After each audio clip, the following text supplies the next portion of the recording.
The Grand Council chamber stretched 3 kilometers across, a monument to galactic power built from crystallized starlight. Representatives from 47 species sat in tiered rows, their forms ranging from gaseous clouds to silicon-based giants. At the chamber's heart, humanity's ambassador stood alone.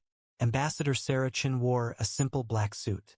No weapons, no guards, just a human woman facing the judgment of the galaxy. High Arbiter Kelthus, a being of pure energy contained within a ceremonial prism, spoke with a voice that resonated through every translator. The Council has reached its verdict. Humanity is found guilty of unauthorized expansion into restricted zones, guilty of technological advancement beyond permitted levels, guilty of refusing genetic modification to approved standards. Sarah remained perfectly still. Her face showed no emotion. Kelthus continued, "The penalty is exile. Humanity will withdraw to your home system, Sol. All colonies will be dismantled.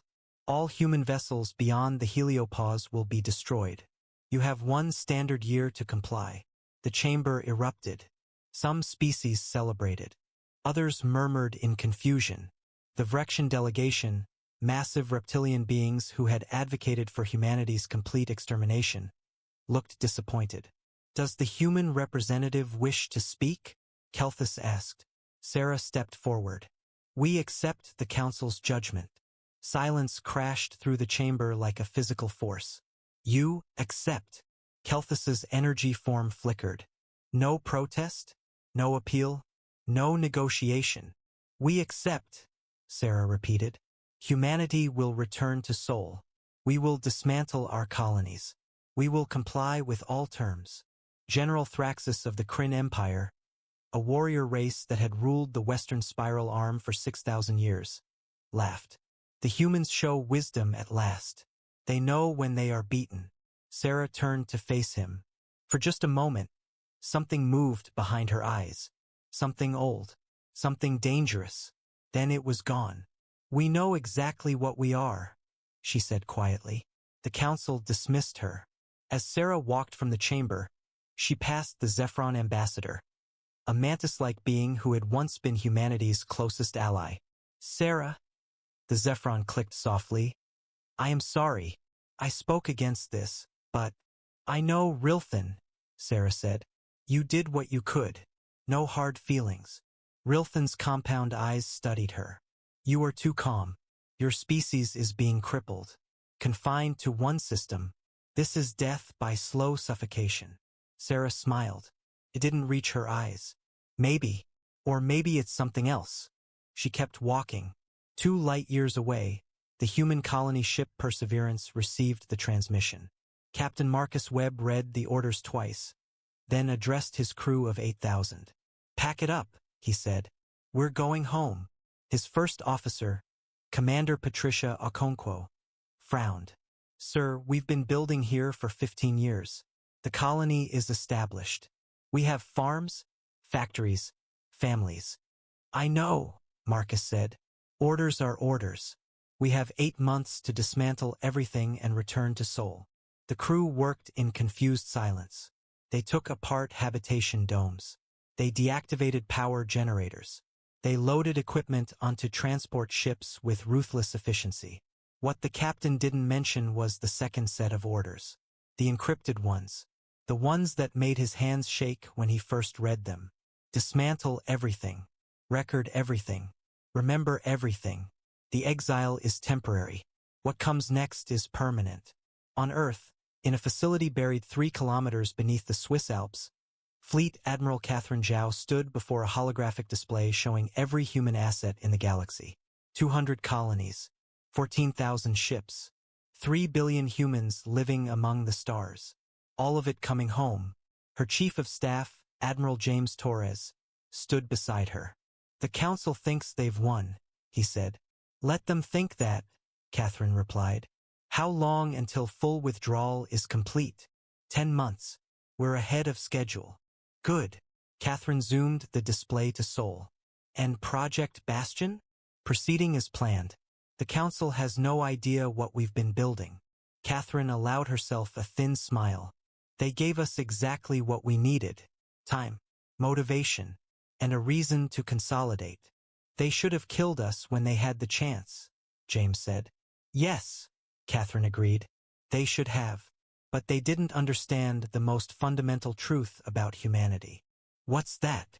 Catherine's eyes reflected the light of 10,000 returning ships. We don't lose. We adapt. And when we come back stronger. In the Grand Council chamber, High Arbiter Kelthus felt something he hadn't experienced in 3,000 years. A cold sensation his species had long forgotten. Felt like doubt. The humans had accepted exile without protest. Without rage. Without fear. That should have terrified them. Terrified him.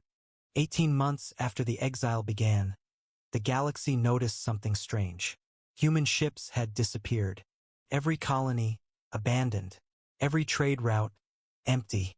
Sol system had gone dark, protected by some kind of barrier that reflected all scans. The council declared it a success. General Thraxus gave speeches about the new order. The Vrexians proposed claiming former human territories. But some species remembered. The Zephrons, the Kelmorians, the old races who had seen civilizations rise and fall. They remembered humanity's silence, their compliance, their complete lack of resistance. Ambassador Rilthan couldn't sleep.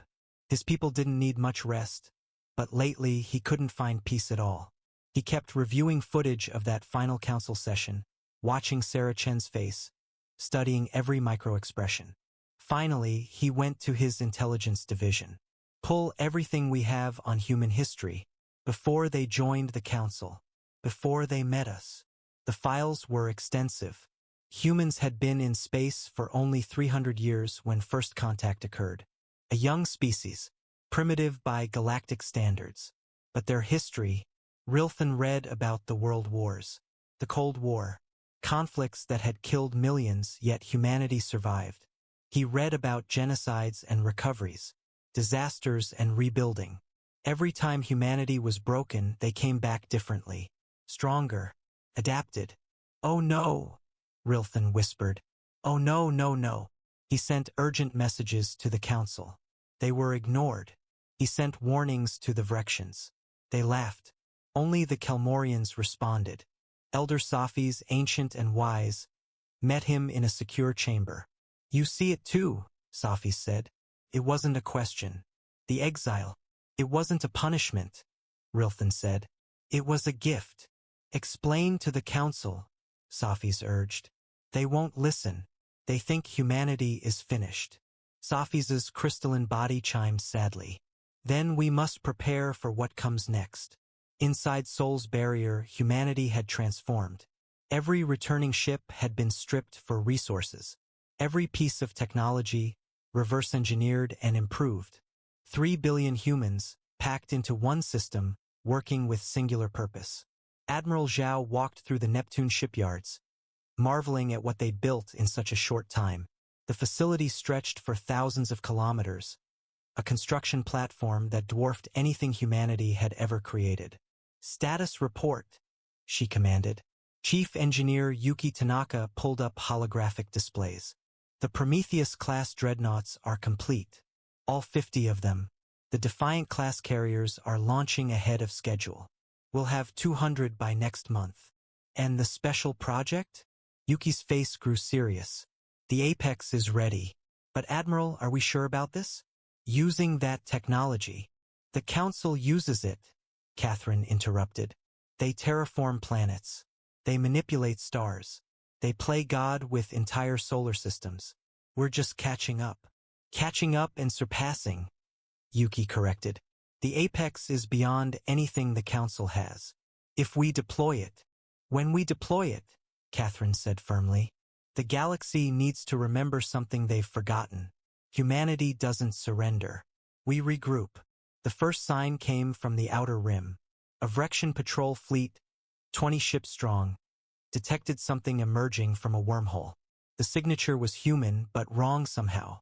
Too powerful. Too advanced. "Identify yourself," the Vrexian commander demanded. The response came in perfect Vrexian. "This is Captain Ellen Rodriguez of the United Earth Ship Retribution." We're conducting a survey of former human territories. Stand aside. Former human territories belong to the Vrexian Empire now. You will leave immediately or be destroyed. There was a pause. Then Captain Rodriguez spoke again, and something in her voice made the Vrexian's blood freeze. I'm afraid I must decline. Earth has reclaimed this sector. You have 10 seconds to withdraw. 10, 9, 8. The Vrexian commander was no coward. He had fought in 100 battles. He ordered his fleet to attack. The human ship didn't even move. Energy shields, far beyond Council technology, absorbed every shot. Then the Retribution fired once. Just once. A beam of concentrated exotic matter punched through all 20 Vrexian ships simultaneously. They didn't explode. They simply ceased to exist, matter converted directly to energy. This sector is closed to Vrexian vessels, Captain Rodriguez said. Spread the word. Humanity has returned. And we've been busy. The message reached the Council within hours. Disbelief turned to shock. Shock turned to fear. High Arbiter Kelthus called an emergency session. This is impossible. Human technology was centuries behind ours. How could they advance so far, so fast? Ambassador Rilthan stepped forward. Because you gave them time. You gave them pressure. You gave them motivation. And humans, High Arbiter, are at their most dangerous when you back them into a corner. Preposterous. One species cannot challenge the entire Council. Can't they? Rilthan projected images. Human ships appearing across former territories. Each one more advanced than anything in the Council fleet. You forced 3 billion humans, with all their diversity and innovation and desperation, to work together toward a single goal. You created the very monster you feared. General Thraxus stood. Then we will crush them. The Kryn Empire alone has 10,000 warships. And humans, Rilthan said quietly, have become something worse than warriors. They've become survivors. And survivors will do anything to ensure they never face extinction again. The Council chamber fell silent. From Sol, a transmission arrived. It was Ambassador Sarachin. She looked exactly as she had 18 months ago. Calm, composed, terrifying. Hello again, she said. We need to talk about new terms. The Council refused Earth's request for dialogue. Instead, they assembled the largest battle fleet in galactic history. 50,000 ships from 15 species, converging on Sol system. It was meant to be overwhelming. Final. A demonstration that organic civilizations, no matter how clever, could not challenge the established order. Admiral Zhao watched them come. They brought their entire fleet, Commander Okonkwo observed. Every major warship from the inner spiral arm. Good, Catherine said. Saves us the trouble of hunting them down later. Admiral, there are 50,000 ships out there. We have 300. Quality over quantity, Commander. Always has been. Catherine opened a channel. All ships, proceed to defensive positions. Load exotic matter torpedoes. Charge the stellar arrays. And bring the Apex online. The Apex hung in space behind Earth's moon. A construct so massive it had its own gravitational field. It looked like a cathedral made of light and mathematics, a structure that bent reality around it. Yuki Tanaka supervised from the command deck. Stellar arrays are charging, drawing power from the sun. We'll reach critical mass in 10 minutes. They'll be here in 5, Catherine said. Can we accelerate? Not without destabilizing half the system. Then we hold them off until you're ready. The Council fleet emerged from hyperspace with the confidence of absolute superiority. High Arbiter Kelthus commanded from the flagship Eternal Justice, a vessel 5 kilometers long, armed with weapons that could crack planets. Demand their surrender, he ordered. The communication went out. Catherine responded personally. This is Fleet Admiral Catherine Zhao, commanding United Earth Defense Forces. You are trespassing in sovereign human territory. You have one opportunity to withdraw. Kelthus couldn't believe what he was hearing. Admiral Zhao, you face 50,000 ships. You have barely 300. Your mathematics are poor. My mathematics are perfect, Catherine replied. You're counting ships. I'm counting outcomes. There's only one outcome here, Arbiter. The question is how many of your people die before you accept it. Destroy them, Kelthus commanded. The Council fleet opened fire. 10,000 weapons discharged simultaneously. Plasma cannons, particle beams, gravity wells, quantum disruptors. Enough firepower to sterilize a planet hit Earth's defensive line. Human shields held. Every ship in the Earth fleet used technology derived from studying the barrier around Sol. Energy fields that didn't just absorb damage but converted it, feeding it back into weapons systems. Return fire, Catherine ordered. Show them what we learned. Human ships fired exotic matter torpedoes. Each one was a tiny packet of matter that shouldn't exist, held together by fields that violated known physics. When they hit Council ships, they didn't explode. They propagated. Matter touching the torpedoes converted. Hulls became exotic matter, which converted more hull, which spread faster and faster. 60 Council ships simply vanished, transformed into expanding clouds of impossible particles. The Council fleet hesitated. Press forward, General Thraxus roared. They cannot have many such weapons. Overwhelm them with numbers. He was wrong.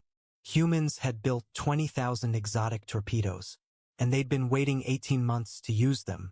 The battle lasted 3 hours. The Council used every tactic they knew. They tried flanking maneuvers, focused fire, coordinated strikes. Nothing worked. Human ships moved with precision that seemed almost precognitive.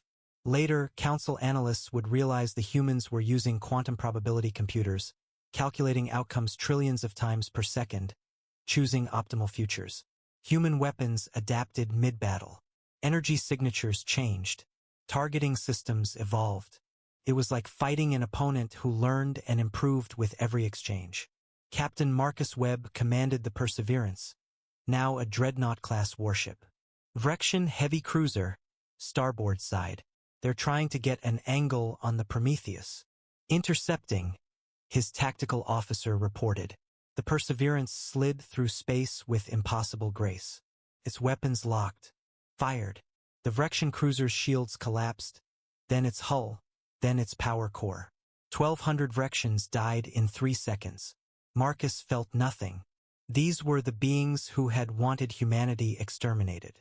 Now they learned what that actually meant.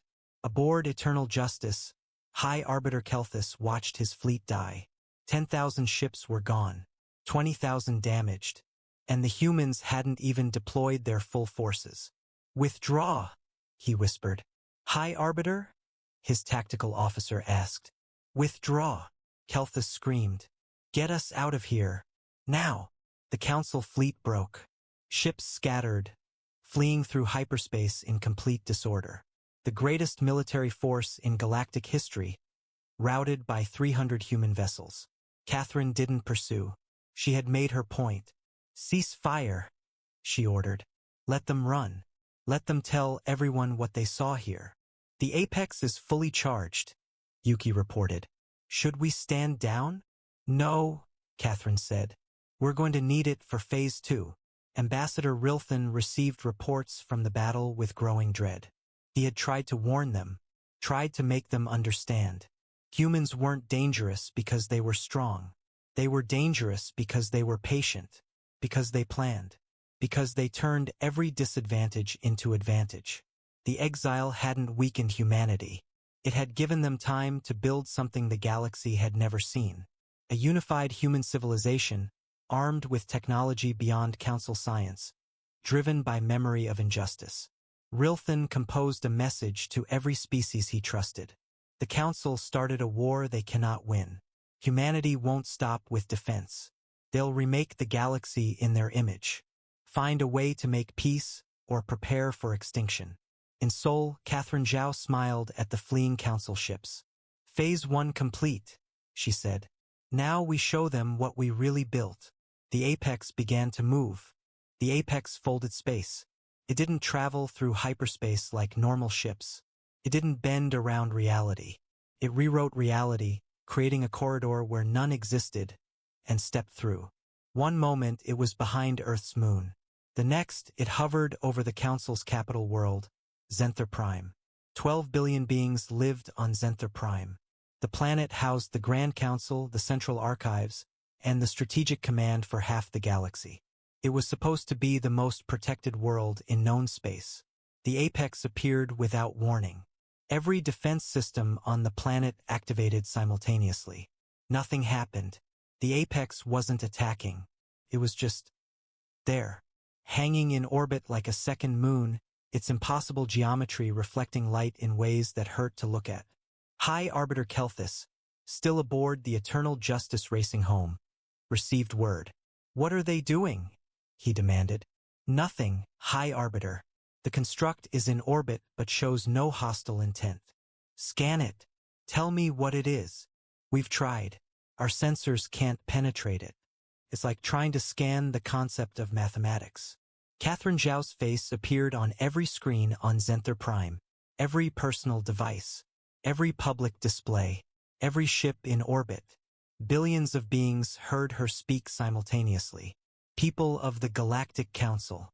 This is Fleet Admiral Catherine Zhao of Earth. You exiled humanity because you feared what we might become. You were right to fear, but not for the reasons you think." The apex began to pulse with soft light.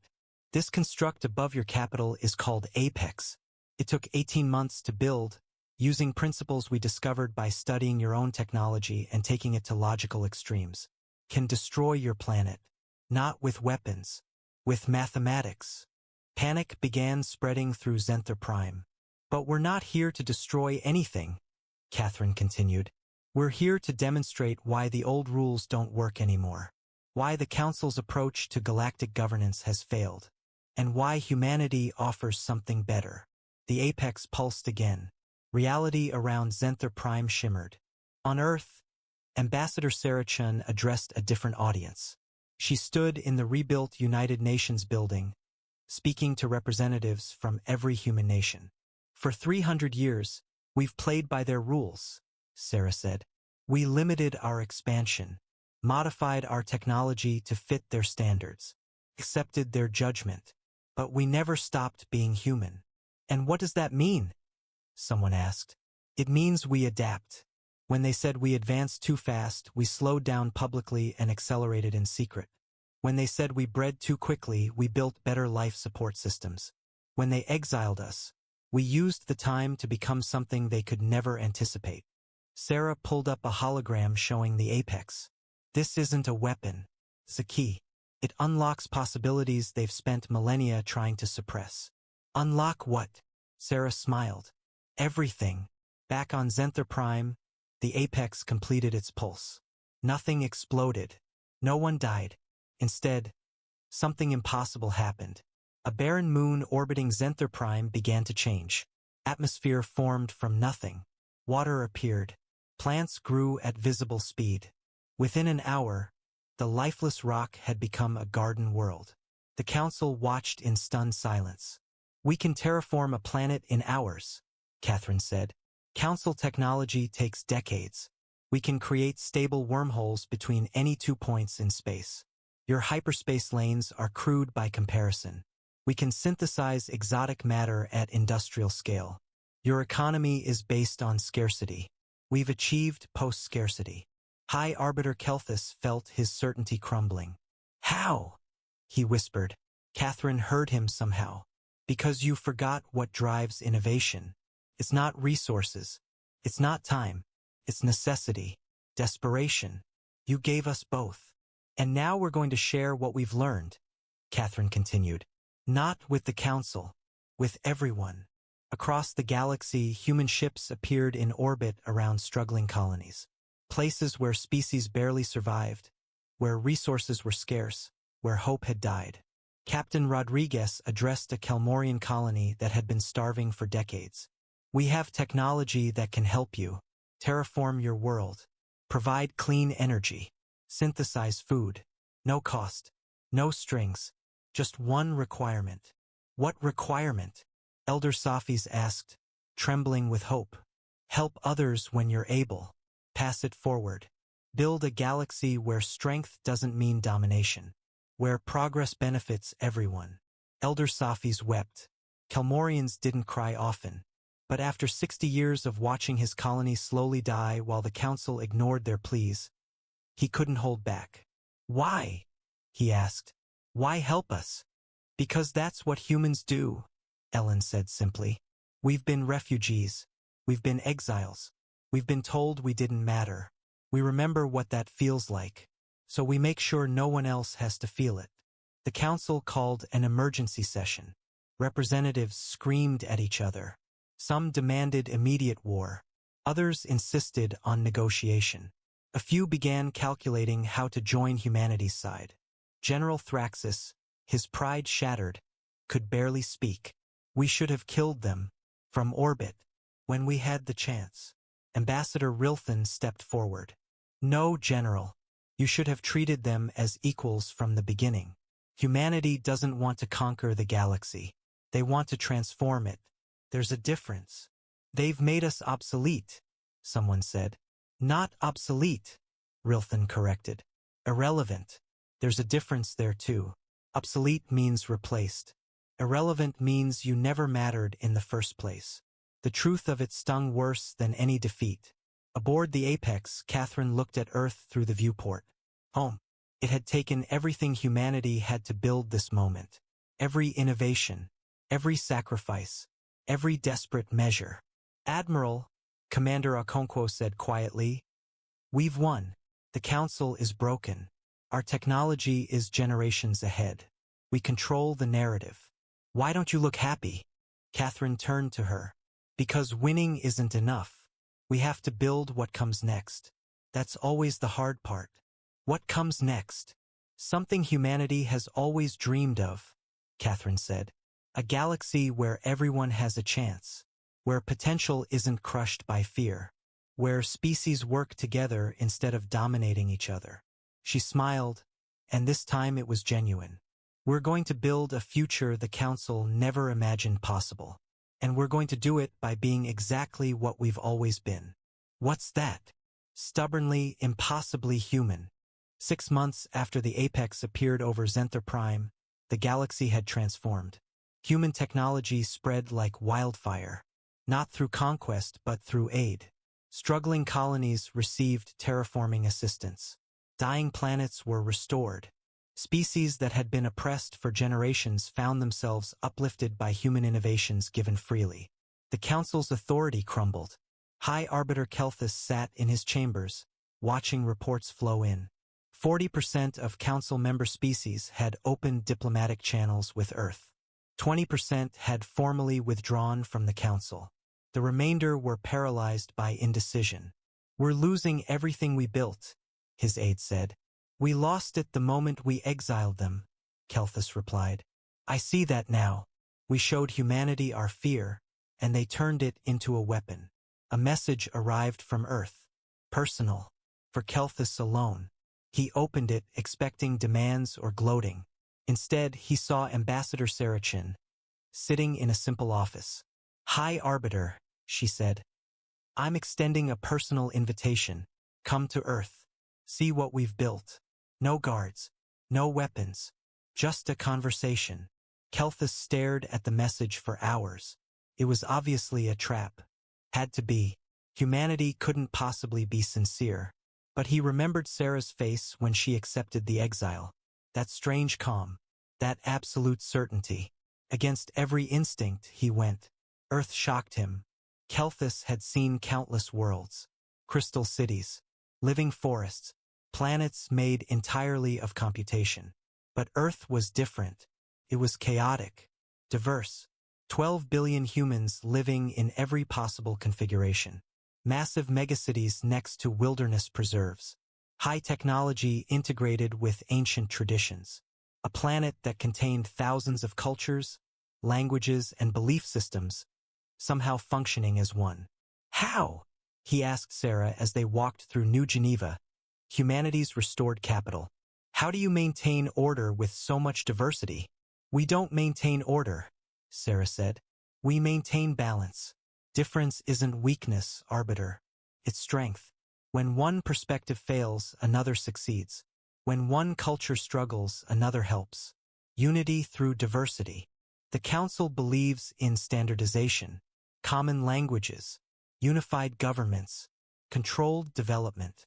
The Council believes in stagnation disguised as stability, Sarah countered. How many breakthrough innovations has the Council produced in the last 1,000 years? Kelthus thought about it. 7. Maybe 8. Humanity has produced 70 in the last 18 months. That's what happens when you don't suppress difference. When you let necessity drive innovation. When you trust people to find solutions instead of telling them what to think. They reached a park overlooking Lake Geneva. Children played nearby, multiple ethnicities mixing freely. Kelthus watched them with something like envy. Your species is young, he said. You don't understand yet. Diversity leads to conflict. Conflict leads to war. War leads to extinction. The Council learned this lesson millennia ago. Sarah sat on a bench. We learned it too. We fought 2 global wars. Nearly destroyed ourselves with nuclear weapons. Ravaged our own planet with pollution and greed. We know exactly what you're talking about. Then why? Because we learned the next lesson too, Sarah interrupted. The one the Council never figured out. Conflict is inevitable. War is optional. The difference is whether you build systems that resolve differences or suppress them. She pulled up a hologram showing Earth's history. Wars, genocides, atrocities. This is what we were, Sarah said. Tribal, violent, short-sighted. But we didn't eliminate diversity to achieve peace. We built frameworks where diversity became valuable. Democracy, human rights, international law, imperfect systems, all of them. But they evolved. They improved. They turned our greatest weakness into our greatest strength. And you think the galaxy can do the same? I think the galaxy has no choice. The Council's model is dead, arbiter. You can join us in building what comes next, or you can fade away protecting what used to be. Kelthus spent 3 days on Earth. He met with human leaders, visited research facilities, spoke with civilians. What disturbed him most wasn't humanity's technology. It was their optimism.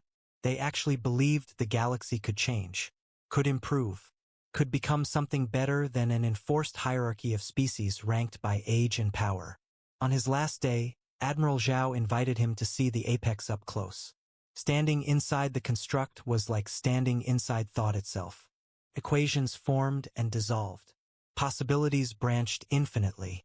Kelthus felt his consciousness expand painfully. What is this? He whispered. This is what happens when you combine quantum computing, exotic matter manipulation, and human ambition, Catherine said. We can reshape matter at the atomic level.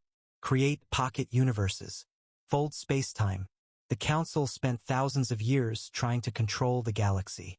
We spent 18 months learning to transcend it. You're offering the Council membership in your new order? No, Catherine said. We're offering partnership. No order. No hierarchy. Just species working together, contributing what they can, receiving what they need. We're calling it the Commonwealth. And if the Council refuses? Catherine's expression hardened.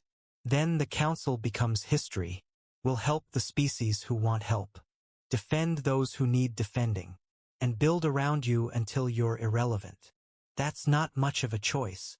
It's the only choice you left us, Catherine replied. You forced humanity to become something that could challenge you. Now deal with the consequences. Kelthus returned to Zenther Prime changed. He called a final council session. I propose we dissolve the Galactic Council, he announced. The chamber exploded in chaos. Silence! Kelthus roared, his energy form blazing. The council was built to prevent chaos, to enforce order, to protect established powers. It has failed. We created the very threat we feared by trying to suppress it. Then what do you propose? General Thraxus demanded. Kelthus looked at the chamber, at the representatives of species that had ruled for millennia. I propose we learn from the humans. I propose we build something better. Or I propose we step aside and let them build it without us. He broadcast footage from Earth. The diversity, the innovation, the hope. This is what we could have been, Kelthus said quietly, if we hadn't been so afraid. The vote took 3 days. It was close, but in the end, the council made its choice. Evolution, not extinction. The transition was messy. Species that had spent thousands of years in rigid hierarchies didn't adapt easily to Commonwealth principles. Some tried to maintain old power structures. Others descended into chaos without clear authority. Humanity had anticipated this.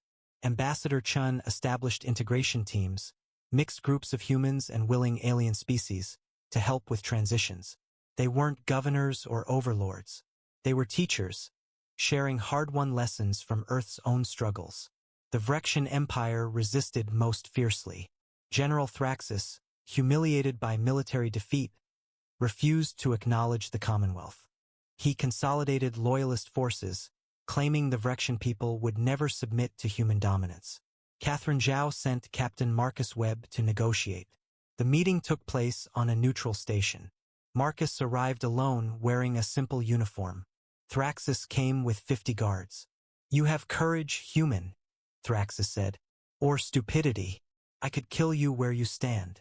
"You could," Marcus agreed. "But then you'd prove everything we say about the old system. That might makes right. That force solves problems. Is that really the legacy you want?" "Legacy?" Thraxus's scales flushed angry red. "My species ruled their sector for 6,000 years. We brought order to dozens of worlds. And you appear from nowhere, claim superiority, and expect us to bow." "We don't want you to bow," Marcus said. "We want you to stand. As equals." "Equals?" Thraxus laughed bitterly. "You have technology beyond ours. Weapons that make our fleets obsolete. Resources we can't match. How are we equals?" Marcus pulled up a hologram. It showed Vrexian history, their rise from a war-torn planet, their unification, their expansion. "Do you know what I see when I study your species?" Marcus asked. "I see parallels. You unified through strength.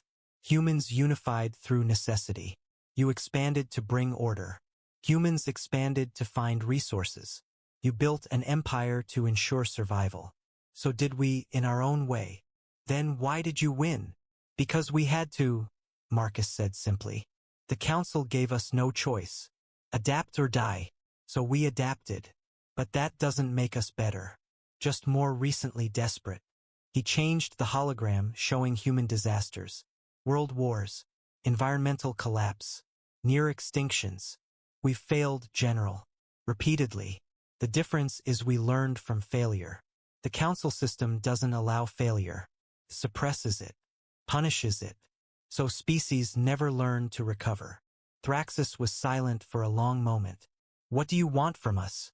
"Help us build something that lasts. The Commonwealth needs warriors, General. Not to conquer, to protect. We need leaders who understand strength. Not to dominate, to defend. We need the Vrexian Empire to become something new. The Vrexian Commonwealth. And if we refuse?" Marcus stood. "Then you'll watch from the sidelines as everyone else moves forward. And eventually your people will ask why their leaders chose pride over prosperity. That's not a threat. It's just inevitable." He left. Thraxus stood surrounded by his guards, feeling more alone than he ever had. The breakthrough came from an unexpected place. A young Vrexian officer named Raxil approached human representatives with a proposal.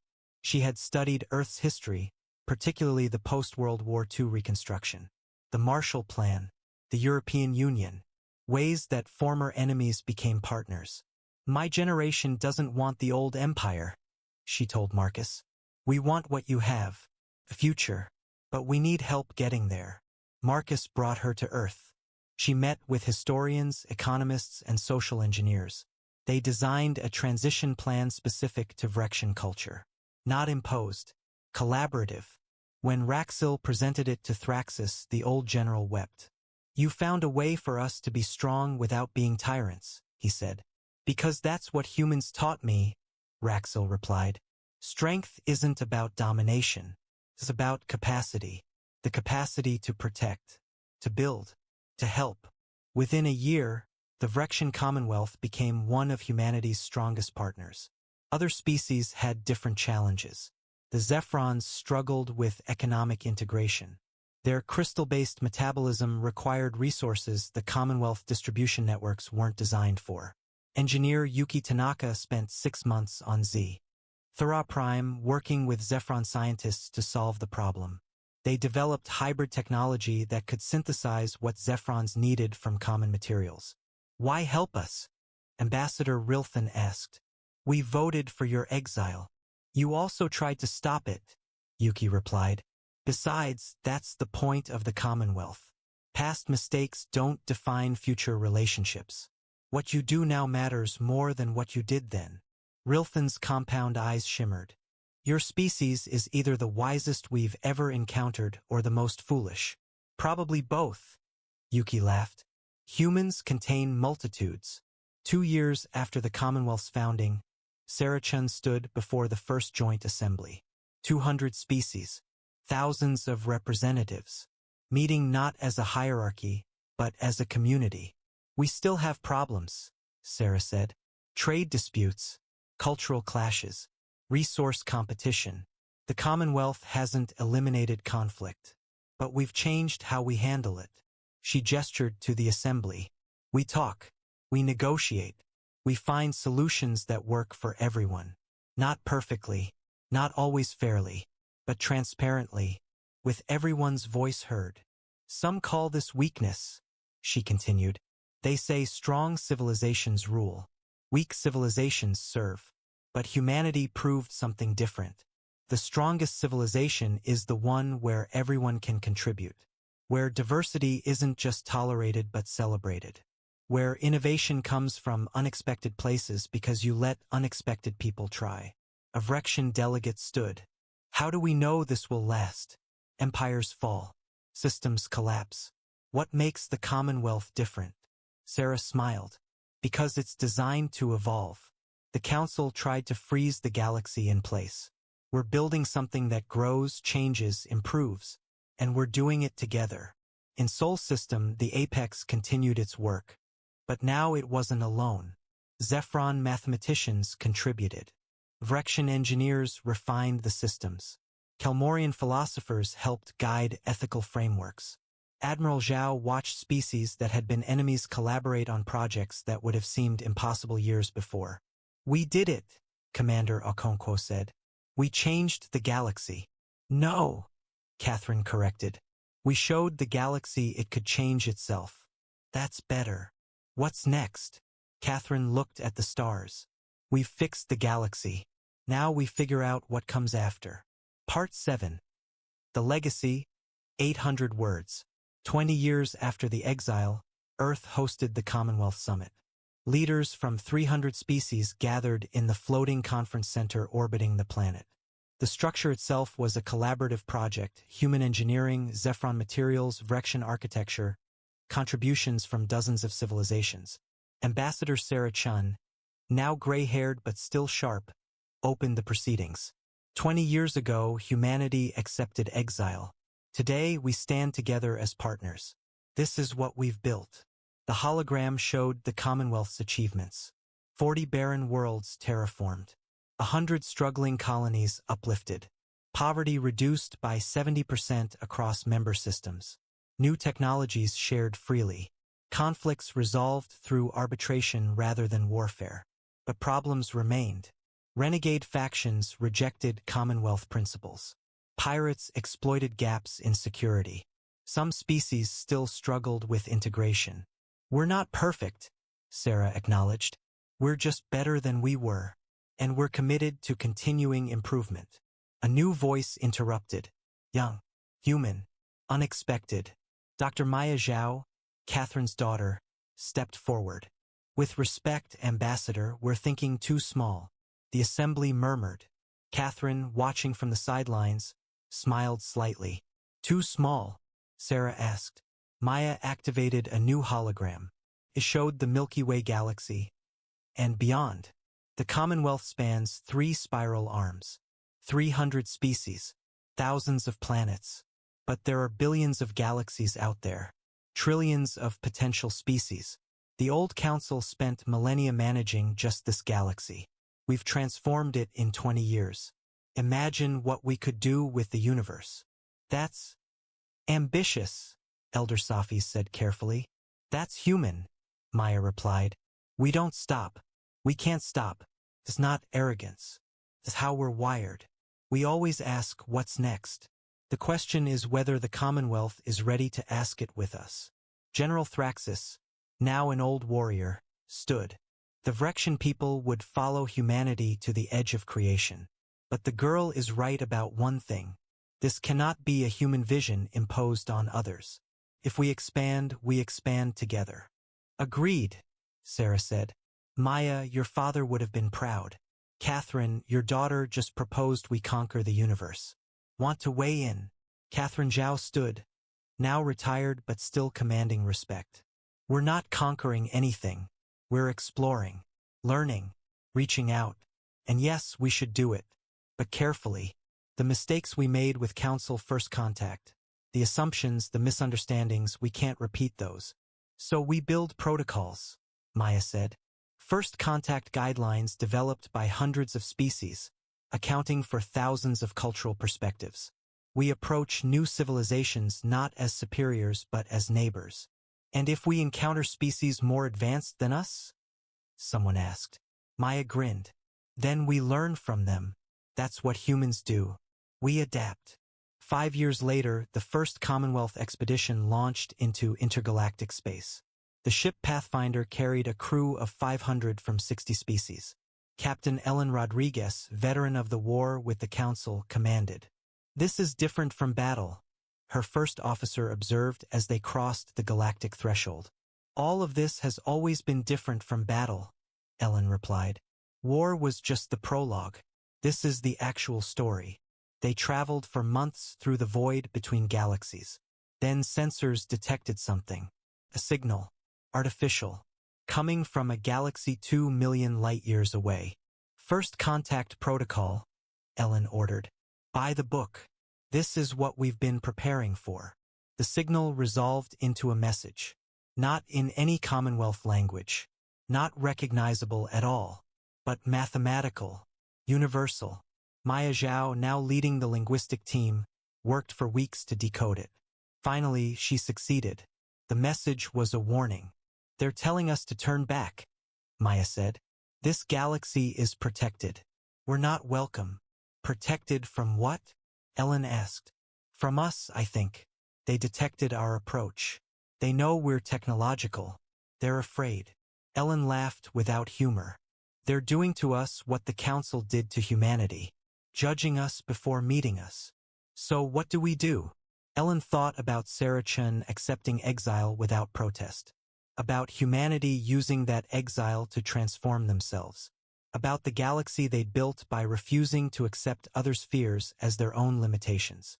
We send a message back, Ellen decided. Not a threat. Not a plea. Just truth. Maya composed it carefully. A simple transmission explaining who they were, where they came from, what they'd learned.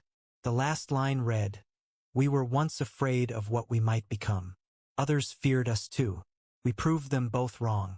Give us the same chance. They waited. Admiral Catherine Zhao died peacefully at 97, surrounded by family. Her funeral was attended by representatives from across the Commonwealth. Former enemies. New friends. Species that owed their survival to human intervention. General Thraxis gave the eulogy. I once thought humans were our greatest threat. I was right. But not in the way I imagined. Humans threatened our certainty that the universe was fixed. That power dynamics were eternal. That change was impossible. Catherine Zhao taught us something revolutionary. That the strongest force in the universe isn't gravity or nuclear fusion or even exotic matter. It's will. The determination to refuse the world you're given and build the one you need. She was human. Therefore, she was impossible. Therefore, she was inevitable. 50 years after the exile, Earth remained humanity's home. But humans had spread across the galaxy, living among dozens of species, contributing to hundreds of projects, always pushing, always exploring, always asking what's next. The Apex, now one of dozens of such constructs, continued reshaping reality. But it was supervised by committees from 50 species, ensuring no single civilization could monopolize such power. The Old Council was a historical curiosity, studied as an example of how civilizations stagnate when they prioritize control over growth. And in the space between galaxies, the Pathfinder made first contact with a civilization that had ruled their galaxy for 1,000,000 years. They called themselves the Architects. They were ancient, powerful, and terrified of outsiders. Captain Rodriguez sent a simple message. We were exiled once for being dangerous. We proved exile made us better, not bitter. Want to see how? The Architects, despite their 1,000,000 years of certainty, found themselves curious. And so it began again. Humanity doing what humanity does best. Refusing to accept no. Turning obstacles into opportunities. Making the impossible merely difficult, then making the difficult routine, then making the routine obsolete. On Earth, in the archives of the Commonwealth, they preserved everything. Every message. Every negotiation. Every hard-won lesson. And at the center, they kept Sarah Chen's first words to the Council after accepting exile. Not her public statement. Her private message to Catherine Zhao. It read simply, they gave us time. They gave us motivation. They gave us a gift wrapped in punishment. Let's show them what humans do with gifts. The galaxy learned. The universe was beginning to. Humanity had accepted exile without protest. That should have terrified them. It did. 3 days later, a response came. Approach. Carefully. We will talk. Back on Earth, now the beating heart of the Commonwealth, Sarah Chen retired. She stood in her garden, looking at the stars. A reporter found her there. Ambassador, they're saying you changed galactic history. How does that feel? Sarah shook her head. I didn't change anything. Humanity changed. We always do. That's what makes us special. Not strength. Not intelligence. Not technology. It's that we never accept the world as it is. We always imagine something better. Then we build it. What do you think humanity's legacy will be? Sarah considered the question carefully. I think, millennia from now, when species tell stories about this era, they won't remember individual humans. They'll remember a principle. That any species, any civilization, any being has the potential to transcend their circumstances. To become more than they were. To lift others as they rise. That's the human legacy. Not conquest. Not domination. But possibility.